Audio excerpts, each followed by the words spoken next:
আমরা জানি যে বড় রাজনৈতিক দলগুলো বিশেষ করে সোহরাওয়ার্দীকে কেন্দ্র করে বহু মহাসমাবেশ করেছে এবং জামাত ইসলামীও সেই ক্ষেত্রে কোনো ব্যতিক্রম না।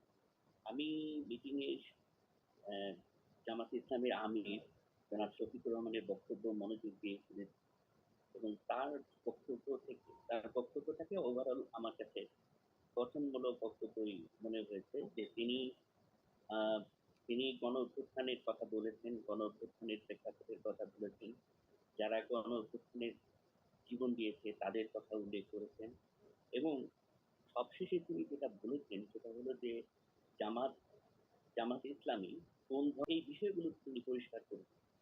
এই আলোচনায় আমি একটা জিনিস খেয়াল করলাম যে জামাত তারা একটা কল্যাণমূলক রাষ্ট্র চায় এবং তারা সুশাসন প্রতিষ্ঠা করতে চায় এবং সেই সুশাসন প্রতিষ্ঠা করতে গিয়ে তারা আসলে দুর্নীতিকেই মনে করছে যে এটাই দুর্নীতিরই একমাত্র প্রধান প্রতিবন্ধক এবং এই দুর্নীতি প্রতিরোধের জন্য তারা যে বিষয়টির উপরে বেশি গুরুত্ব দেয় সেটা হচ্ছে সৎ লোকের শাসন, অর্থাৎ তারা হিউম্যান ফ্যাক্টরের উপরে বেশি গুরুত্ব দেয়। এই গুরুত্বকে কোনোভাবেই অস্বীকার করা যায় না, but at the same time এটাও ঠিক যে দুর্নীতির একটা সিস্টেমিক জায়গাও আছে, সিস্টেমের কিছু দুর্বলতার কারণেও দুর্নীতি হয়। আমার ধারণা জামাত সেগুলো নিয়েও ভাববেন। এটার পাশাপাশি তারা আরো যে বিষয়টি আমার কাছে ভালো লেগেছে যে আমি ডক্টর শফিকুর রহমানের বক্তব্যে যে জায়গাটি আমার কাছে খুব আকর্ষণীয় মনে হয়েছে যে তিনি বলছেন যে আমি আজকে যে কথা বলার জন্য এসেছি, আমি কোনো বিশেষ শ্রেণীর প্রতিনিধি হিসেবে আসি নাই, সকল শ্রেণীর মানুষের কথা বলতে, সকল শ্রেণীর মুক্তির কথা বলতে তিনি এসেছেন।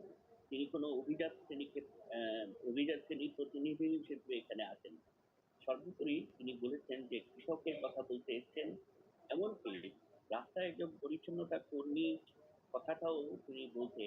এই যে বক্তব্য, এই বক্তব্যগুলির ক্ষেত্রে আমি একটা ভবিষ্যৎ মানে যে সমস্যাটা আসলে জামাত চিহ্নিত করেছে যে আমাদের সুশাসনের পথে প্রধান অন্তরায় হচ্ছে দুর্নীতি, এই ব্যাপারে আমার মনে হয় দেশের কোনো মানুষই স্বীকার করবে না বা এটার সাথে দ্বিমত পোষণ করবে না।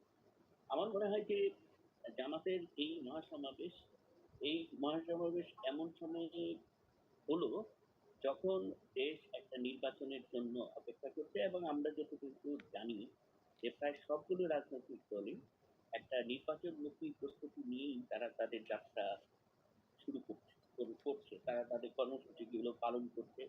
আমরা এনসিপির পদযাত্রার মধ্যেও সেই ধরনের কিছু কথাও আমরা দেখতে পাচ্ছি। সুতরাং জামাত যেটা বলেছে যে তারা যদি সরকার গঠন করতে পারে তাহলে তারা নিজেরা যেরকম দুর্নীতি করবে না এবং অন্যদেরকেও দুর্নীতি করতে দিবে না।